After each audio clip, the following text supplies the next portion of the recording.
Hi అండి, నేను Bindu. Welcome back to my channel. ఈరోజు మీరు వీడియోలో ఆఫ్టర్ 10th ఏం చదవాలి అన్నది ప్రతి ఒక్కరికి ఒక క్వశ్చన్ మార్క్ ఉంటుంది. కొంతమంది అయితే డైరెక్ట్గా ఇంటర్మీడియట్ జాయిన్ అయిపోతారు, కొంతమంది అయితే ఏ కోర్స్ జాయిన్ అయితే బాగుంటుంది, కొంతమంది పాలిటెక్నిక్ అంటున్నారు, కొంతమంది ఇంటర్మీడియట్ అంటున్నారు, లేదా ఏదైనా వొకేషనల్ కోర్స్ నేర్చుకోవచ్చు అంటున్నారు. అయితే ఏ కోర్స్ అయితే బెటర్గా ఉంటుంది మన లైఫ్ సెటిల్ అవ్వాలంటే అన్నది ఈరోజు వీడియోలో చూసే. క్లాస్ ఎగ్జామ్స్ అయిన తర్వాత పేరెంట్స్ అవనివ్వండి, పిల్లలైనా సరే నెక్స్ట్ ఏం చేయాలి అంటే మనం ఫ్యూచర్లో ఏం అవ్వాలనుకుంటున్నాము అన్నది ఇప్పుడే ఆలోచించుకోవాలి. ఒక డాక్టర్ అవ్వాలంటే ఏం చదవాలి, లేదా ఇంజనీర్ అవ్వాలన్నా ఏం చదవాలి, లేదు మనం త్వరగా సెటిల్ అవ్వాలి అంటే త్వరగా సంపాదించాలి, కుటుంబానికి కొంచెం ఆసరాగా ఉండాలంటే ఏ కోర్స్ నేర్చుకోవాలి. అలా ముందుగానే ఇప్పుడే 10th తర్వాతే ప్లాన్ చేసుకుని దాని ప్రకారం మనం అడుగైతే వేయాల్సి ఉంటుందండి. ఫర్ సపోజ్ ఇంటర్ జాయిన్ అయ్యామే అనుకోండి, ఇంటర్ తర్వాత మనకి ఆపర్చునిటీస్ ఏముంటాయి, లేదా ఇంటర్ తర్వాత ఏ కోర్స్ చేయాలి, అలాగే పాలిటెక్నిక్ జాయిన్ అయిన తర్వాత ఆపర్చునిటీస్ ఏముంటాయి, లేదా ఐటీఐ చేసిన తర్వాత ఏముంటాయి, లేదా వొకేషనల్ కోర్సెస్ ఏమన్నా చేసిన తర్వాత మనకు ఆపర్చునిటీస్ ఏముంటాయి, అవన్నీ తెలుసుకుని మీరు నెక్స్ట్ స్టెప్ అన్నది వేస్తే చాలా యూస్ఫుల్గా ఉంటుందన్నమాట. సో అయితే ఇప్పుడు మెయిన్గా నేను చెప్పేది ఏంటంటే పాలిటెక్నిక్ అండ్ ఇంటర్మీడియట్ ఇవి రెండు కూడా మంచి కాంపిటీషన్ అనమాట 10th తర్వాత జాయిన్ అవ్వడానికి. సో పిల్లలు ఆల్రెడీ 10th క్లాస్ ఎగ్జామ్స్కి బాగా ప్రిపేర్ అయ్యి ఉంటారు కాబట్టి సో ఫస్ట్ పాలిటెక్నిక్ గురించి అయితే మీకు చెప్తాను. పాలిటెక్నిక్ బెస్టా లేదా ఇంటర్మీడియట్ బెస్టా అన్నది ఈరోజు వీడియోలో చూడొచ్చు. వీడియో చూడడానికన్నా ముందుగా మన ఛానల్ని ఫస్ట్ టైం కనుక చూస్తుంటే కనుక సబ్స్క్రైబ్ చేసుకోండి అండ్ వీడియో చూడండి. ఇన్ఫర్మేటివ్గా అనిపిస్తే కనుక లైక్ చేయండి, ఎవరికైనా యూస్ఫుల్ అవుతుంది అనుకుంటే కనుక షేర్ చేయండి. సో పాలిటెక్నిక్ బెస్టా ఇంటర్మీడియట్ బెస్టా అన్నది చూద్దామండి. అండ్ పాలిటెక్నిక్ కనుక జాయిన్ అయితే కనుక 3 years కోర్స్ ఉంటుంది, డిప్లొమా ఇన్ ఇంజనీరింగ్ కోర్సెస్ అన్నమాట పాలిటెక్నిక్ అంటే. అండ్ ఇంజనీరింగే కాదండి, పాలిటెక్నిక్ అగ్రికల్చర్ పాలిటెక్నిక్ కూడా ఉంటుంది. ఎవరికైనా ఇంట్రెస్ట్ ఉంటే కనుక చెప్తున్నాను, తెలియకపోతే తెలుస్తుంది కాబట్టి. అగ్రికల్చర్ పాలిటెక్నిక్ జాయిన్ అవ్వచ్చు, దానికి కూడా ఎంట్రన్స్ ఎగ్జామ్ రాయాల్సి ఉంటుంది. అండ్ ఇంజనీరింగ్ పాలిటెక్నిక్ అంటే దానికి కూడా ఎంట్రన్స్ ఎగ్జామ్ రాయాల్సి ఉంటుంది. ఇంటర్మీడియట్ అయితే మనం 10th క్లాస్ మార్క్స్ తోటి డైరెక్ట్గా జాయిన్ అయిపోవచ్చు అనమాట. అండ్ తర్వాత వచ్చేసి ఐటీఐ ఉంటుంది, అంటే ఇండస్ట్రియల్ ట్రైనింగ్ కోర్సెస్ ఉంటాయి అన్నమాట. అది కూడా మనం 10th మార్క్స్ తర్వాత డైరెక్ట్గా జాయిన్ అవ్వచ్చు. అండ్ వొకేషనల్ కోర్సెస్ ఉంటాయి, అవి కూడా 10th తర్వాత డైరెక్ట్గా జాయిన్ అవ్వచ్చు. పాలిటెక్నిక్ బెస్టా ఇంటర్మీడియట్ బెస్టా అంటే పాలిటెక్నిక్ అన్నది మనం ఎవరైతే నెక్స్ట్ మనం ఇంజనీరింగ్ మాత్రం చేయాలి అనుకుంటారో వాళ్ళైతే ఫస్ట్ పాలిటెక్నిక్ జాయిన్ అయ్యి తర్వాత ఇంజనీరింగ్ జాయిన్ అయితే చాలా బెస్ట్ అని చెప్తాను నేనైతేని. ఎందుకంటే పాలిటెక్నిక్ వచ్చేసి 3 years కోర్స్ ఉంటుందండి. మనకి ఇంజనీరింగ్ కోర్సెస్లో ఏమైతే ఉంటాయో ECE, triple E, computer science and mechanical engineer, అలాగా సేమ్ మనకి పాలిటెక్నిక్లో కూడా ఇవే కోర్సెస్ ఉంటాయి. సో మీరు ఇంజనీరింగ్ చేయాలనుకున్నప్పుడు ఇంటర్మీడియట్ చదివి వెళ్ళే కన్నా పాలిటెక్నిక్ చదివి వెళ్ళారనుకోండి, మీకు ఫండమెంటల్స్ తెలుస్తాయి అండ్ ల్యాబ్ ఎక్స్పీరియన్స్ ఉంటుంది, సెమిస్టర్ ఎక్స్పీరియన్స్ కూడా ఉంటుంది.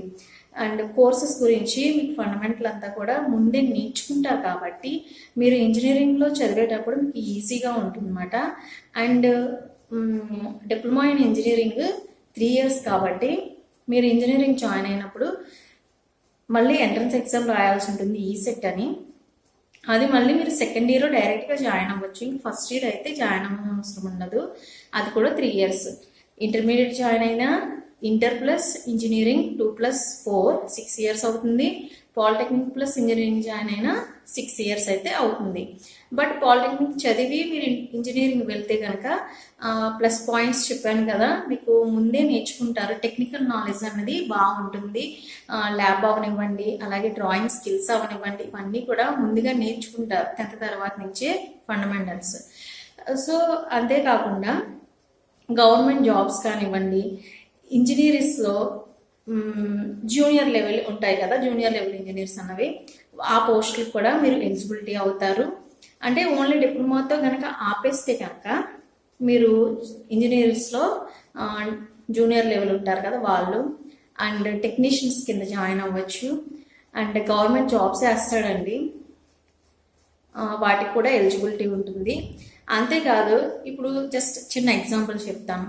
మనం ఎలక్ట్రిసిటీ అన్నది లేకుండా ఎక్కడా ఉండలేము, ఏ రోజు కూడా ఊహించుకోలేం కదా.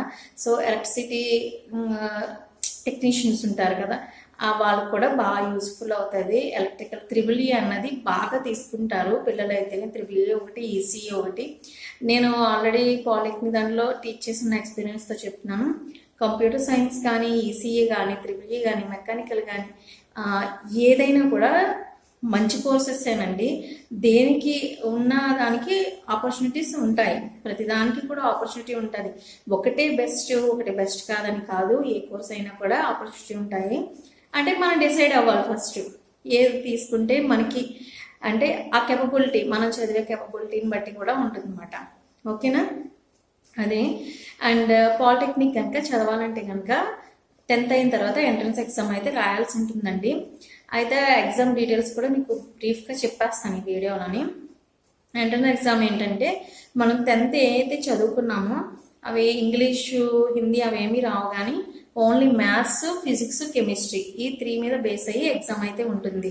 మ్యాథ్స్ 50 మార్క్స్ ఉంటుంది, భౌతిక శాస్త్రం 40 అండ్ రసాయన శాస్త్రం 30 మార్క్స్. మొత్తం కలిపి 120 క్వశ్చన్స్ అయితే ఇస్తారనమాట. అంతా కూడా ఆబ్జెక్టివ్ టైప్లోనే ఉంటుంది. మీరు ఆల్రెడీ స్టడీ చేసి ఉన్నారు కదా ఇప్పుడే, సో ఒక్కసారి ట్రై చేయండి పాలిటెక్నిక్ ఎంట్రన్స్ ఎగ్జామ్ అయితే రాయడానికి.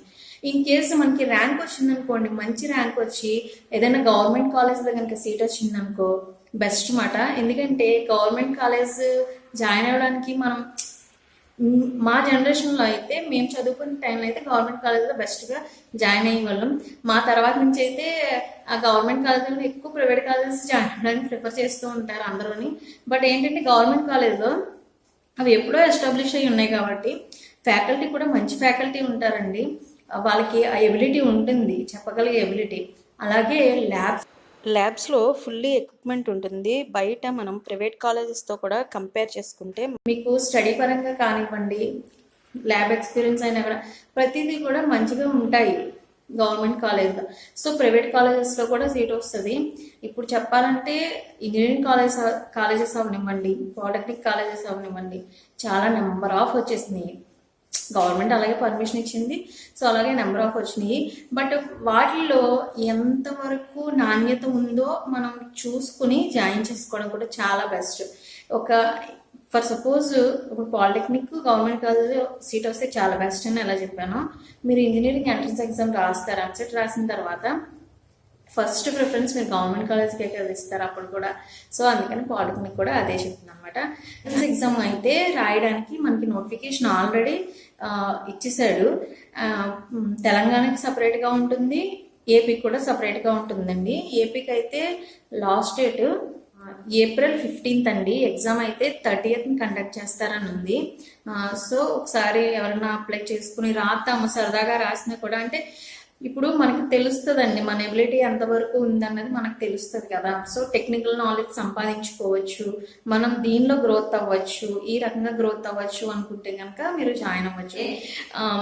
తెలంగాణలో TS polytechnic entrance exam date అయితే ఏప్రిల్ 19th అండి. అండ్ లేట్ ఫీతో అయితే 21st వరకు ఇచ్చారు. అలాగే తత్కాల్ అయితే 23rd వరకు ఇచ్చారనమాట. ఒకసారి మీరు నోటిఫికేషన్ అవన్నీ చూసుకుని ఎంట్రన్స్ ఎగ్జామ్కి అప్లై చేసి మంచిగా రాయండి. ఇంటర్మీడియట్ కోర్సు మనం 10th క్లాస్ అయిన తర్వాత 10th మార్క్స్ని బేస్ చేసుకుని మనం ఇంటర్మీడియట్లో జాయిన్ అవ్వచ్చు. ఇంటర్మీడియట్లో అయితే బేసిక్గా అయితే ఎంపీసీ, బైపీసీ, సిఈసి, హెచ్సి, అలాగే ఎంఈసి ఇవన్నీ కూడా కోర్సెస్ అయితే ఉంటాయి. ఎవరి ఇంట్రెస్ట్ని బట్టి, వాళ్ళ ఎబిలిటీని బట్టి మనం ఇది చదవగలుగుతాము, దీనిలో రాణించగలుగుతాము, ఇదైతే మనకి పర్ఫెక్ట్గా వస్తుంది సబ్జెక్టు, మనకి పెద్ద స్ట్రెస్ ఉండదు. సో అవన్నీ థింక్ చేసుకుని మీకు నచ్చిన సబ్జెక్ట్ని, ఎవరో ఏదో చెప్పారని అయితే జాయిన్ అవ్వకండి. మీకు నచ్చింది, మనం ఇది చదవగలము, మనకి ఎబిలిటీ ఉందని మీకు మీరుగా ఒకసారి టెస్ట్ చేసుకుని అప్పుడు ఒక కోర్స్ అయితే జాయిన్ అవ్వండి, ఇంటర్మీడియట్ జాయిన్ అయ్యే వాళ్ళైతే. అలాగే తర్వాత ఇంటర్మీడియట్ 2 years కదా, 2 years కూడా మీరు ఎంత కష్టపడి చదివితే అన్ని మంచి మార్క్స్ వస్తాయండి. ఫస్ట్ నుంచి డే 1 నుంచి కూడా కష్టపడి చదివితేనే మనకి ఇంటర్మీడియట్లో మంచి మార్క్స్ అన్నది, మంచి స్కోర్ అన్నది వస్తుంది.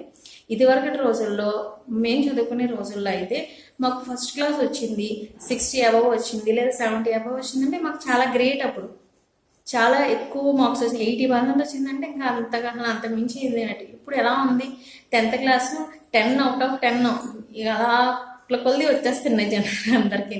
10 వచ్చేస్తాయి, 9 దాటి ఎక్కువ ఉంటున్నాయి, కానీ బిలో అన్నది ఎక్కడో అరకొర ఉంటాయి అనుకోండి. సో హైయెస్ట్ అన్నది పర్సంటేజెస్ ఎక్కువ ఉంటున్నాయి. ఇంటర్మీడియట్లో కూడా అలాగే హైయెస్ట్ పర్సంటేజెస్ ఎక్కువ ఉంటున్నాయి. సో మనం ఇప్పుడు ఒకవేళ ఏదన్నా ఒక ఇంటర్మీడియట్ తర్వాతే మనం ఏదన్నా గవర్నమెంట్ ఎగ్జామ్కి ఎలిజిబుల్ అయ్యి మనం పెట్టుకున్నాం అనుకోండి, పర్సంటేజ్ చూస్తే కంపారిజన్ ఉంటుంది కదా, కంపారిజన్ అనేది ఎక్కువ ఉంటుంది కదా. సో అందుకని ఫస్ట్ డే 1 నుంచి కూడా కష్టపడి చదివితే కనుక మంచి పర్సంటేజ్ అన్నది అయితే స్కోర్ చేసుకుంటాగే ఉంటుంది. సో అందుకని ఇంటర్మీడియట్ జాయిన్ అయితే మాత్రం కష్టపడి చదవాలి, అది మాత్రం మస్ట్ అండ్ షుడ్. డే 1 నుంచి కూడా కష్టపడి చదవండి. అండ్ ఏ కోర్స్ అన్నది మీ ఎబిలిటీని బట్టి. అండ్ ఆల్సో పేరెంట్స్ కూడా వాళ్ళ ఎబిలిటీ ఎంత అన్నది తెలుసుకుని మనం ఏమన్నా చెప్పగలమా, వాళ్ళకి హెల్ప్ చేయగలమా అన్నది చూసి మీరు కోర్స్ అయితే జాయిన్ చేయండి. అలాగే ఒక్క క్షణం ఆలోచించండి, ఏదన్నా హాస్టల్లో జాయిన్ చేయాలనుకున్నా కూడా లక్షలు ఫీజులు కట్టేసి జాయిన్ చేసేస్తారు. తీరా వాడికి అసలు అది ఇంట్రెస్ట్ ఉందో లేదో కూడా తెలుసుకోరు. పోనీ జాయిన్ చేసిన ప్లేసు వాడికి సూటబుల్ అవునా కాదా కూడా తెలుసుకోరు అన్నమాట. అంతేకాకుండా ఈ కార్పొరేట్ కాలేజెస్ అవి ఉంటాయి కదా, మంచి మంచి యాడ్స్ ఇస్తూ ఉంటారు, పెద్ద పెద్ద కట్అవుట్లు పెడతారు, ఇన్ని ర్యాంకులు వచ్చినాయి అన్ని ర్యాంకులు వచ్చినాయని. పోనీ అవి ఆ బ్రాంచ్కి మాత్రమే వచ్చినాయా అన్నది ఎవ్వరూ అడగరండి వెళ్ళి. ఆ వాడు ఏం చేస్తాడంటే మొత్తం అన్ని బ్రాంచెస్ మీద వచ్చిన ర్యాంక్స్ అన్ని పెడుతూ ఉంటాడు. ఓహో ఇక్కడ చదివితే ఇన్ని ర్యాంక్స్ వచ్చినాయా అని మనము అనుకుంటాము. ఎవడో ఒకరిని చూపిస్తాడు ఫస్ట్ వచ్చినోడిని. సో మనందరికి కూడా ఫస్ట్ వచ్చేస్తుందా? ఎవరో ఒకళ్ళిద్దరికి తప్ప అందరికీ రావు అక్కడ జాయిన్ అయిన తర్వాత. సో అందుకని లక్షలు తగిలేసేసుకోకండి. ఫస్ట్ ఆలోచించండి జాయిన్ చేసేటప్పుడు. మనం వాడిని అక్కడ జాయిన్ చేసామంటే వాడికి ఆ ఎబిలిటీ ఉందా లేదా, మనం ఖర్చు పెట్టిన దానికి వాడి దగ్గర నుంచి అంత ఏమంటారు అవుట్పుట్ వస్తుందా రాదా, వాడు చదవగలడా లేదా, అంత స్ట్రెస్ తీసుకోగలడా లేదా ఫస్ట్ తెలియాల్సింది. ఎందుకంటే అక్కడ ఎలా ఉంటుందంటే మనకి ఇంటర్మీడియట్ కోర్స్ అన్నది ఫస్ట్ నుంచి నేర్పరండి. స్టార్టింగ్ అంతా కూడా ఐఐటి ఇవంతా కూడా నేర్పుతూ ఉంటారు. లాస్ట్ ఇంకా ఇంటర్మీడియట్ ఎగ్జామ్స్కి 1-2 months ముందు అయితే స్టార్ట్ చేస్తారన్నమాట కోర్స్. వీళ్ళకి ఈ సబ్జెక్ట్స్ అన్నీ కూడా చెప్పడం. ఏమవుతుందంటే వాళ్ళు మెంటల్గా బాగా స్ట్రెస్ అయిపోతారండి. అటు అది కవర్ చేయలేరు, ఇటు ఇది కవర్ చేయలేరు. అలా కాకుండా కొన్ని కాలేజెస్లో ఏంటంటే మనకి సబ్జెక్ట్స్ అంతా కూడా చెప్తూ ఉంటారు. త్రూ అవుట్ దానిలోనే మనకంతా ఆబ్జెక్టివ్ టైపే కదా ఉంటాయి. సో ఆబ్జెక్టివ్ టైప్ కూడా కొంత నేర్చుకోగలిగేలా చెప్తారు. అండ్ వాళ్ళు ఫస్ట్ సబ్జెక్ట్ తెలియాలి. ఒక లెసన్ చదువుతున్నారంటే ఆ లెసన్స్ సంబంధించి కంప్లీట్ నాలెడ్జ్ అనేది వాళ్ళు సంపాదిస్తే ఈజీగా ఆబ్జెక్టివ్ టైప్ అన్నది ఆన్సర్ చేయగలుగుతారు అనమాట. సో అలాంటి కాలేజెస్ని చూస్ చేసుకుని జాయిన్ చేయండి మీ పిల్లల్ని. అది మీ పిల్లలకి మంచిది, మీకు మంచిదే. మీకు ఇన్ని లక్షలు కట్టేమని మీరు ఇబ్బంది పడకూడదు. తర్వాత వాళ్ళని అంతా ఖర్చు పెట్టి జాయిన్ చేసాం, హాస్టల్లో జాయిన్ చేసాం, అయినా ర్యాంక్ రాలేదు అంటారు. ర్యాంక్ రావాలంటే అసలు వాడికి ఆ ఎబిలిటీ ఉండాలి కదా, వాడు అంత స్ట్రెస్ తట్టుకునే ఇది వాడికి ఉండాలి కదా మనం జాయిన్ చేసామంటే. అలాగే అక్కడ ఎంతవరకు చెప్తున్నారు ఏంటి అన్నది మీరు కూడా అబ్జర్వ్ చేసుకుంటూ ఉండాలి. అంటే పేరెంట్ అండ్ లెక్చర్ లేదా అక్కడ కమ్యూనికేషన్ చేసే వాళ్ళు ఎవరైతే ఉంటారో వాళ్ళతో మనకి కమ్యూనికేషన్ అన్నది పర్ఫెక్ట్గా ఉంటుందా లేదా, మనం అడిగిన దానికి సమాధానం చెప్తారా లేదా అన్నది కూడా చూసుకుని జాయిన్ చేసుకోవాలి ఒకవేళ హాస్టల్లో జాయిన్ చేస్తే కనుక. ఓకే, అది ఒకటి కూడా క్షణం జస్ట్ ఆలోచించండి. మనం లక్షలు కట్టేసంగా ర్యాంక్ వచ్చేస్తుందని కాదు. ర్యాంకు తర్వాత చూస్తేనేమో అక్కడ బోర్డు చూస్తేనేమో ఇన్ని ర్యాంక్స్ కనిపిస్తాయి. మనం చదివిన వాళ్ళందరినీ కనుక్కుంటేనేమో ఎక్కడో లక్షల్లో ఉంటాయి వాళ్ళ ర్యాంకులు వచ్చినాయేమో. అదంతా అది జరుగుతున్నదే అండి, తెలియదు. ఇప్పుడు మనం ఏంటంటే జస్ట్ అలా జాయిన్ చేసేస్తాం వెళ్ళి. బట్ ఇంత వెనకాల ఫీడ్బ్యాక్ చేసి జాయిన్ చేసుకోవడం చాలా బెస్ట్ అన్నమాట. ఏది బెస్ట్ అన్నది చూసుకుని. ఓకేనా, ఇంజనీరింగ్ స్ట్రీమ్ కాకపోతే నెక్స్ట్ డిగ్రీ చదవచ్చండి. So no problem. దీని నుంచి కూడా మంచి ఆపర్చునిటీస్ అయితే ఉంటాయి. సో అందుకనే ఏ కోర్స్ జాయిన్ అయినా కూడా ఫస్ట్ దీని తర్వాత ఆపర్చునిటీస్ ఏంటి అన్నది తెలుసుకుని అయితే జాయిన్ చేయండి. మీకు అదే చెప్తున్నాను, 10th అయిన తర్వాత మీరు వేసేటటువంటి అడుగే మీ భవిష్యత్తుకి మొదటి అడుగు అయితే అవుతుందన్నమాట. సో ఫస్ట్ మీరు ఏం అవ్వాలన్నది డిసైడ్ అయ్యి దాన్ని బట్టి మీరు కోర్స్ అయితే జాయిన్ అవ్వండి. ఓకే, ఇది ఇంటర్మీడియట్ కోసం అయితే కనుక అయితే ఇంటర్మీడియట్ ఫస్ట్ నుంచి బాగా చదవండి. సో ఇంటర్మీడియట్ కోసం అయితే ఇవి మాట ఇలాంటి కోర్సెస్ అయితే ఉంటాయి. ఇది కాకుండా ఇండస్ట్రియల్ ట్రైనింగ్ కోర్సెస్ అయితే ఉంటాయి. అవి కూడా మంచి యూస్ఫుల్ అవుతాయండి. అవి కూడా డిప్లొమా కోర్సెస్ లానే. అండ్ వొకేషనల్ కోర్సెస్ ఉంటాయి, అవి కూడా డిప్లొమా కోర్స్ లానే, అంటే ట్రైనింగ్ కోర్సెస్ అన్నమాట.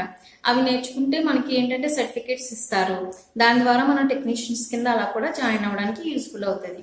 ఏంటంటే పాలిటెక్నిక్ జాయిన్ అయినా ఒకవేళ టెక్నీషియన్ కోర్సెస్ ఏమైనా నేర్చుకున్నా ఏంటంటే మనం మన కుటుంబానికి ఆసరాగా ఉండాలి.